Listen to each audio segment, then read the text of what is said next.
আমি বিএনপি হিসেবে এখানে আসিনি, আমি কোনো দল রিপ্রেজেন্ট করছি না। আমি রুমিন ফারহানা, বাংলাদেশের একজন নাগরিক। আমার তো অধিকার আছে প্রতিবাদ জানানোর, আমি সেই প্রতিবাদটাই জানাতে এসেছি।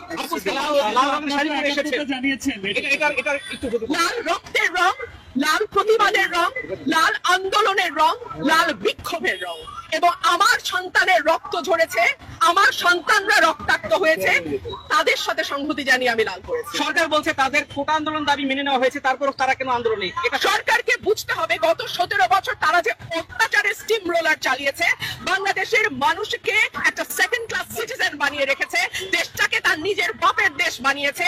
আর আমরা যেন সকলেই এখানে অনুপ্রবেশকারী, আমরা যেন সকলেই এখানে রোহিঙ্গা, আমরা যেন সকলেই এখানে সেকেন্ড ক্লাস সিটিজেন, এমন একটা আচরণ সরকার বাংলাদেশের মানুষের সঙ্গে করেছে, তার জবাব দিতে এসেছি। সরকার বলছে যে এই ছাত্রদের কাঁধে ভর করে বাংলাদেশের মানুষ আজকে একদিকে, কোন দল, কোন গোষ্ঠী, কোন ব্যক্তি না। আমি বারবার বলছি, বাংলাদেশের 17 কোটি মানুষ জামাত শিবিরকে নিষিদ্ধ করে, এটা আপনি কিসের সংকেত মনে করছেন? এটা রাজনৈতিক একটা কৌশল, এবং এই কৌশল আওয়ামী লীগ সবসময় খেলছে, কোনো না কোনো রাজনীতি করছে। এত বছর ধরে তারা জামাতকে নিষিদ্ধ করেনি, এই প্রশ্ন তো সুশীল সমাজ তুলেছে, কেন করা হচ্ছে না? তখন তারা বলেছে এটা আদালতের বিষয়। আদালতের বিষয় যদি হয়, তাহলে এই কোটা সংস্কার আন্দোলনের মধ্যে আদালত তো কিছু বলেনি, কেন নির্বাহী আদেশে তারা নিষিদ্ধ করলো? এক।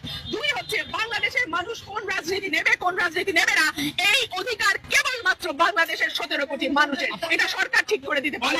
তারা বলছে ধরপাকড় হচ্ছে না, বিএনপি নেতাদের ধরপাকড় হচ্ছে, আমাদের বাচ্চাদের ধরপাকড় করছে, আমাদের নিরীহ জনগণকে ধরপাকড় করছে। ধরপাকড়টা করছে না কাকে? গণগ্রেফতার করছে, সাধারণ মানুষকে গ্রেফতার করছে, কাকে করছে না?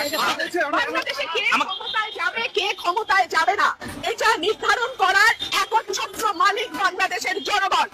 এই মালিকানা জনগণের কাছ থেকে কেড়ে নেওয়া হয়েছে বলেই আজকে মানুষ এতটা বিক্ষুব্ধ।